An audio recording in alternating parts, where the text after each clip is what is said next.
आज हम लोग इस वीडियो में देखेंगे कार्य पुस्तिका पर्यावरण। ये कक्षा 4 की पुस्तक है हमारा परिवेश की, जिसका कि अब इसका नाम जो है पर्यावरण है। तो इसमें आज हम लोग देखेंगे पाठ 2। इसके पहले हम लोगों ने पाठ 1 देख चुके हैं हम लोग इसका। तो स्थानीय पेशे एवं व्यवसाय ये पाठ 2 है। पहला प्रश्न इसमें दिया गया है कि अपने आसपास की वस्तुओं के नाम एवं उन्हें किसने बनाया है निम्न तालिका में लिखिए। तो इसमें दिया गया है, क्रम दिया गया है, वस्तुओं के नाम है और किसने बनाया है। तो नंबर 1 पे दिया गया है कि कुर्सी, मेज़, दरवाज़ा, खिड़की, ये सब किसने बनाया है? बढ़ई ने बनाया है। या हम इसको लिख सकते हैं कि लकड़ी के सामान कौन बनाता है? लकड़ी के सामान बढ़ई बनाता है। ये हो गया। इसके बाद आता है घर कौन बनाता है? राजगीर बनाता है। और इसके बाद आता है तीसरा चाकू, हंसिया, कुल्हाड़ी, फावड़ा, यानी लोहे के सामान कौन बनाता है? लोहार बनाता है। इसके बाद आता है प्रश्न संख्या 2, लकड़ी से बनी वस्तुओं के नाम एवं उन्हें किसने बनाया है तालिका में लिखिए। अब हमें लकड़ी से बनी वस्तुओं के नाम लिखना है, जैसे बेड है, कुर्सी है, मेज़ है, ये सब दुकान पे बनती है और ये बढ़ई ने बनाया है। जैसा कि हम लोगों के घर के आसपास कुछ दुकानें हैं और बच्चों से हमने पूछा तो उन्होंने बताया कि दुकान पे बनती है और कहीं कहीं ये कारखाने में भी बनाई जाती है। मेज़ और बेंच ये दुकान पर भी बनती है, बढ़ई बनाता है। इसके बाद है दरवाज़ा कारखाना है, कारखाना बढ़ई बनाता है। कारखाने में इसका लकड़ी का काम कौन करता है? बढ़ई बनाता है। इसके बाद आता है प्रश्न संख्या 3, लकड़ी के सामान बनाने में निम्न में से किन औजारों का उपयोग होता है, उन पर सही का निशान लगाइए। तो इनमें से किन औजारों का प्रयोग होता है? पहला दिया गया है लोहे की आरी। तो लोहे की आरी का प्रयोग जो है बढ़ई करता है, यानी लकड़ी के सामान बनाने में लोहे की आरी का प्रयोग होता है। तो इसमें हम निशान लगा देंगे ये। और क्योंकि हमें जो लकड़ी के सामान बनाने में जिस औजारों का प्रयोग किया जाता है उसमें हमें सही का निशान लगाना है, ये आरी है। आरी से भी बढ़ई क्या करता है? लकड़ी को काटता है। तो आरी में भी हम सही का निशान लगा देंगे। आगे आता है ड्रिल मशीन। ये ड्रिल मशीन भी बढ़ई प्रयोग करता है। इसके बाद हथौड़ी का भी प्रयोग बढ़ई करता है और यानी लकड़ी के सामान बनाने में किया जाता है। इसके बाद आता है रंदा मशीन, यानी लकड़ी को चिकना करने के लिए रंदा मशीन का प्रयोग किया जाता है। ये भी लकड़ी के सामान में भी प्रयोग किया जाता है। लुखानी जैसे किसी चीज़ में छेद करना है, होल करना है, तो लुखानी का प्रयोग जो है लकड़ी के छेद करने में किया जाता है। आगे आता है फीता तो लगभग सभी उसमें होता है और लकड़ी के सामान बनाने में भी फीता का प्रयोग नाप जोख के लिए किया जाता है। आगे आता है कैंची का प्रयोग बढ़ई लोग नहीं करते, यानी लकड़ी के सामान बनाने में कैंची का प्रयोग नहीं होता है। तो इसको हम छोड़ देते हैं, क्योंकि हमको उसी प्रश्न में उसी खाने में निशान लगाना, उसी औजार में निशान लगाना है जिसका प्रयोग लकड़ी के सामान बनाने में होता है। आगे आता है यह किसका चित्र दिखाया गया है। चित्र में हम देखते हैं कि इसमें कुम्हार जो है मिट्टी का बर्तन बना रहा है, ये घड़ा बना रहा है। तो यहाँ पे किसका चित्र दिखाया गया है? यहाँ पे कुम्हार का चित्र दिखाया गया है। ये कौन सा काम कर रहे हैं? तो ये जो है मिट्टी के बर्तन बनाने का काम कर रहे हैं। आगे आता है नीचे दिए गए उपकरण का उपयोग लिखिए। तो हम चित्र में देखते हैं कि ये कौन सा उपकरण दिया गया है? चाक दिया गया है। तो इसलिए हमने लिख दिया है कि जो ये उपकरण दिखाया गया है, ये उपकरण का नाम क्या है? चाक है। इसका उपयोग मिट्टी के बर्तन बनाने में किया जाता है। अगला है प्रश्न संख्या 3, रामू काका को मटका बनाना है, तो वह इसके लिए कौन सी प्रक्रिया करेंगे और इस प्रक्रिया के दौरान कौन कौन से उपकरणों का उपयोग करेंगे? तो इसका उत्तर है कि सबसे पहले तो जो सूखी मिट्टी होती है उस मिट्टी को गीला करके मिट्टी तैयार करेंगे। तो इसमें हमने लिख दिया है कि गीली मिट्टी तैयार करके चाक का उपयोग करेंगे, यानी बर्तन बनाने में चाक का उपयोग जो है, मटका बनाना है उनको। तो सबसे पहले हम क्या करेंगे? सबसे पहले कुम्हार क्या करेगा? पहले गीली मिट्टी तैयार करेगा और गीली मिट्टी तैयार करने के बाद चाक, यानी ये एक उपकरण होता है जो मिट्टी के बर्तन बनाने में प्रयोग किया जाता है, तो चाक का उपयोग करेंगे। अब मिट्टी के बर्तन किस तरह स्टील के बर्तन से अलग होते हैं? तो हम जानते हैं कि मिट्टी के बर्तन जो ज़मीन पर अगर गिरते हैं तो टूट जाते हैं, लेकिन स्टील के बर्तन मजबूत होते हैं, गिरने पर टूटते नहीं हैं। तो हम वही इसमें लिख सकते हैं कि मिट्टी के बर्तन ज़मीन पर गिरने से टूट जाते हैं, जबकि स्टील के बर्तन ज़मीन पर गिरने से नहीं टूटते हैं। आगे दिया गया है प्रश्न संख्या 5, प्रश्न संख्या 5 में दिया गया है कि नीचे दिए गए चित्र को देखकर निम्न प्रश्नों के उत्तर लिखिए दीजिए। है बगल में किसका चित्र दिया गया है? तो यहाँ पे एक महिला दिखाई गई है जो कि सिलाई का काम कर रही है, सिलाई मशीन है, ये कपड़ा सिल रही है। तो यहाँ पे हम कह सकते हैं कि महिला दर्जी का चित्र दिया गया है या दिखाया गया है। अब आगे है कपड़ा सिलने वाले को क्या कहते हैं? इसको अंग्रेजी में हम लोग टेलर कहते हैं और हिंदी में क्या कहते हैं? दर्जी कहते हैं। इसलिए हमने इसको लिख दिया है कि कपड़ा सिलने वाले को दर्जी यानी ब्रैकेट में टेलर कहते हैं। स्पेलिंग इसकी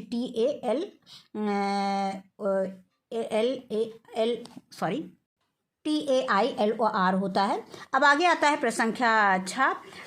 दर्जी के पास कौन कौन सी वस्तुएं होती हैं? तो उनके नाम एवं उपयोग तालिका में लिखिए।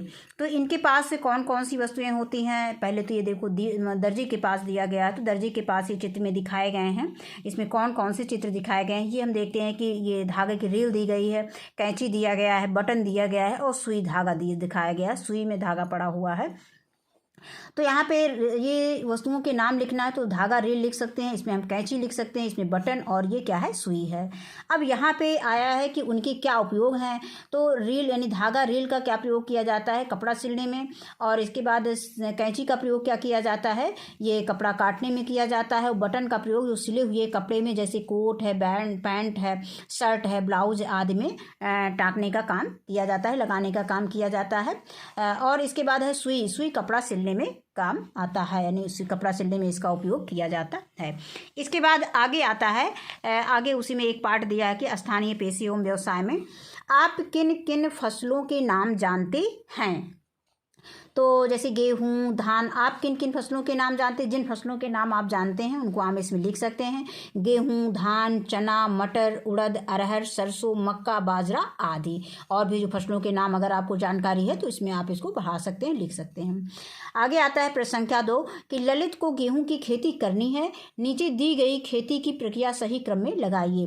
अब यहाँ पे हम देखते हैं कि कितने बाक्स हमारे पास दिए गए हैं। एक तो जुताई है, भंडारण है, सिंचाई है, उर्वरक खाद है, फसल की बुआई है, बीज बोना है, निराई है, फसल की कटाई है। तो इतनी प्रक्रिया करने के बाद गेहूं तैयार होता है। तो गेहूं तैयार करने के लिए हमें किस स्टेप में सही क्रम में हमें क्या करना पड़ेगा? तो सबसे पहले हमें खेत की जुताई करनी पड़ेगी, तो इसमें हम नंबर 1 डाल देंगे। इसके बाद हमें उसमें बीज बोना है तो इसको हम नंबर 2 डाल देंगे। और बीज बोने के बाद हमको इसमें निराई करनी रहेगी। जब बीज उग आता है तो इसके बाद हम क्या करते हैं? खेत की निराई करते हैं, जो उसमें खरपतवार है उसको निकाल देते हैं। और निराई करने के बाद हम जो है सिंचाई करते हैं और सिंचाई के बाद उसमें हम उर्वरक और खाद डालते हैं। इसके बाद जो छठा स्टेप आता है फसल की कटाई करते हैं। और फसल की कटाई करने के बाद 7वां है फसल की खुदाई करते हैं। और खुदाई का मतलब होता है जो उसमें से जैसे धान है, धान को अलग करते हैं, पुआल को अलग करते हैं, और गेहूँ में भी गेहूँ को अलग करते हैं और उसका जो भूसा होता है उसको अलग करते हैं। तो ये फसल की खुदाई हो गई। आगे आता है फिर अगला लास्ट स्टेप होता है जब हमारे पास फसल तैयार हो जाती है तो इसके बाद हम इसका भंडारण करते हैं। ये बोरों में दिखाया गया है। तो इस तरह से हम इसके स्टेप डाल सकते हैं। अब आगे आता है कि ट्रैक्टर मतलब खेती करने के लिए ललित को किन किन चीज़ों की आवश्यकता होती है? तो ट्रैक्टर, पंपिंग सेट, फावड़ा, हंसिया, खुरपी आदि की जरूरत होती है। आगे आता है प्रश्न संख्या 4 कि चित्र को देखकर निम्नलिखित प्रश्नों के उत्तर दीजिए। वह चित्र कौन सा व्यवसाय को दर्शाता है? ये चित्र में दिखाया गया है। इसमें लोहार है, लोहार जो है ये लोहा पीटने का काम कर रहा है। इसकी जो भट्टी है वो जल रही है।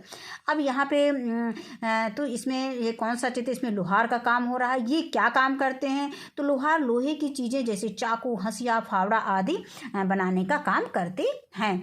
आगे आता है कि ये क्या क्या बनाते हैं? हथौड़ी, छेनी, फाटक, ग्रिल, रेलिंग, कुदाल, बर्तन आदि बनाते हैं। अब आगे देखेंगे।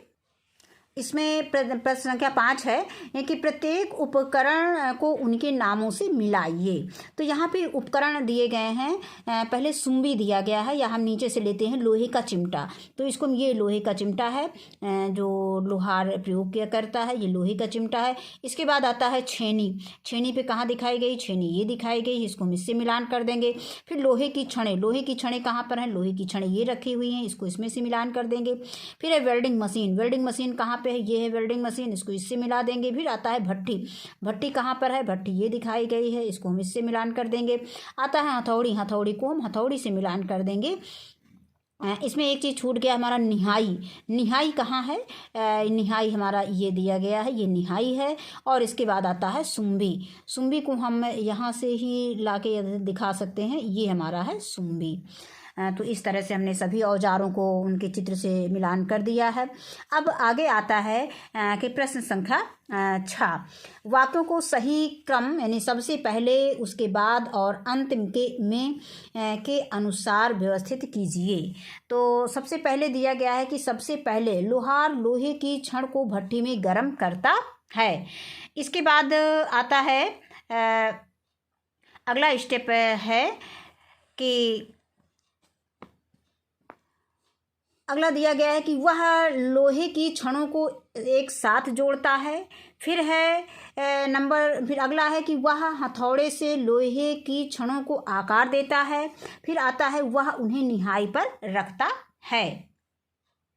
तो इसको हम सही क्रम में लगाएंगे। तो सही क्रम में लगाएंगे तो हम देखते हैं कि लोहार लोहे की छड़ों को भट्टी में गर्म करता है, ये हो गया। इसके बाद दूसरा स्टेप आएगा कि वह उन्हें निहाई पर रखता है। पहले क्या करता है, छड़ को गर्म करता है, फिर उसे निहाई पर रखता है। और तीसरा स्टेप होता है वह हथौड़े से लोहे की छड़ों को आकार देता है। जो भी बनाना होता है, हंसिया है, फावड़ा है, खुरपा है, चाकू है, जो भी उसको बनाना होता है वो उसका आकार पीट पीट करके देता है। इसके बाद नंबर 4 आता है कि वह लोहे की छड़ों को एक साथ जोड़ता है, और वो लोहे की छड़ों को फिर एक साथ जोड़ता है। अब अगला आता है स्थानीय पेशे एवं व्यवसाय। अब पहला दिया गया है, क्या आपने कभी राजगीर को दीवार बनाते देखा है? इसे बनाने के लिए किन किन चीज़ों की आवश्यकता होती है?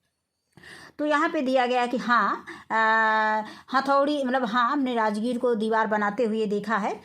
हथौड़ी, और इसमें क्या क्या वो औजार प्रयोग करता है, हथौड़ी, छेनी, रंदा, कन्नी, सूत, साहुल, गुनिया, पाटा, पारा, लेविल आदि चीज़ों की आवश्यकता होती है। अगला आता है प्रश्न संख्या 2 दिया गया है, कौन सा काम राजगीर नहीं करता है? तो सीमेंट और मोरंग को मिलाता है, सही है। ईंटों को उठाता और रखता है, ये भी सही है। और दीवार को रंगता है, तो दीवार को रंगने का काम जो है राजगीर नहीं करता है। अब आगे आता है प्रश्न संख्या 3। प्रश्न संख्या 3 में दिया गया है कि डॉक्टर की उपकरण के नाम एवं उपयोग तालिका में लिखिए। तो यहाँ पे हम देखते हैं ये स्टेथोस्कोप है, जिसको हिंदी में आला कहते हैं। ये दिल की धड़कन सुनने के लिए किया जाता है। इसके बाद ये वेटिंग मशीन है, जैसे वजन नापते हैं। तो यहाँ पे हमने लिख दिया है वजन मशीन। ये वजन रिकॉर्ड करने के लिए किया जाता है, यानी किसका वजन कितना है, इस पर आप खड़े हो जाइए तो यहाँ पे ये डिजिटल होता है। यहाँ पे नंबर आ जाता है कि कितने केजी के आप हैं, ये वजन इसमें देख सकते हैं। आगे आता है थर्मामीटर। थर्मामीटर में ये इसे शरीर का तापमान रिकॉर्ड करने के लिए, यानी नापने के लिए किया जाता है। आगे आता है सिरिंज, जो इसको सभी बच्चों ने देखा होगा, जो डॉक्टर प्रयोग करते हैं सुई लगाने में, तो इसको इंजेक्शन लगाने के लिए प्रयोग किया जाता है। फिर आता है स्थानीय पेशे एवं व्यवसाय।